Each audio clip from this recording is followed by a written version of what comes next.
محترم ناظرین و سامعین، السلام علیکم ورحمۃ اللہ وبرکاتہ۔ استقبال ہے آپ کا Bharat Urdu times YouTube channel پر۔ جی ہاں دوستو، اس وقت ہم آپ کے ساتھ بہت ہی غمناک المناک خبر شیئر کرنے جا رہے ہیں۔ آپ سے گزارش ہے مکمل ویڈیو سماعت فرمائے۔ خبر کا تعلق ایشیا کا عظیم دینی درسگاہ دارالعلوم دیوبند سے ہے۔ جی ہاں ناظرین کرام، ابھی کچھ دیر قبل دارالعلوم دیوبند کے رکن شورا حضرت مولانا نظام الدین خاموش رحمۃ اللہ علیہ ہمیشہ کے لیے خاموش ہو گئے۔ آئیے اس پر کچھ مختصر سی تفصیل روشنی ڈالتے ہیں۔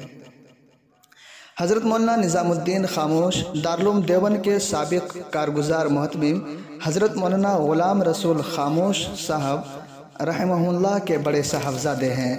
اپنے وطن میتا تعلقہ وڈگام ضلع بناس کانٹھا پالنپور گجرات میں 7 اگست 1967 کو پیدا ہوئے۔ موصوف نے عربی کی ابتدائی تعلیم مدرسہ جامعہ نظریہ کاکوسی ضلع پٹن میں حاصل کی اور دارالعلوم چاپی سے 1985 میں فراغت حاصل کی۔ فراغت کے بعد موصوف نے مدرسہ حنفیہ مرغا گرین میں 22 سال تک تدریسی خدمات انجام دی۔ 2010 میں اپنے والد محترم حضرت مولانا غلام رسول خاموش صاحب کی وفات کے بعد دارالعلوم چھاپی گجرات کا محتمم مقرر کیا گیا۔ نیز موصوف کو صفر 1439 ہجری نومبر 2017 کی مجلس شورا میں دارالعلوم دیوبند کا رکن منتخب کیا گیا تھا۔ آج بروز ہفتہ 24 رجب 1443 ہجری مطابق 26 فروری 2022 کو اذان عصر کے وقت ممبئی میں 3 بجے دوپہر اچانک گھر پر شوگر بڑھ جانے کی وجہ سے اسپتال لے جایا گیا، مگر اسپتال جاتے ہی ڈاکٹروں نے کہا کہ یہ اللہ کو پیارے ہو چکے ہیں۔ انا للہ و انا الیہ راجعون۔ موصوف نے تقریباً کل 55 سال عمر پائی۔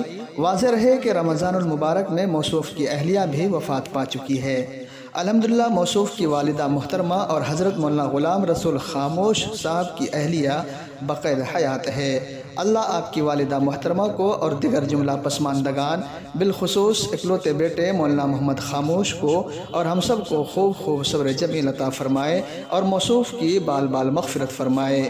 جی ہاں دوستو، تمام ناظرین و قارئین سے گزارش ہے کہ دعا کرے اللہ رب العزت حضرت کی مغفرت فرمائے اور اعلیٰ علیین میں جگہ عطا فرمائے۔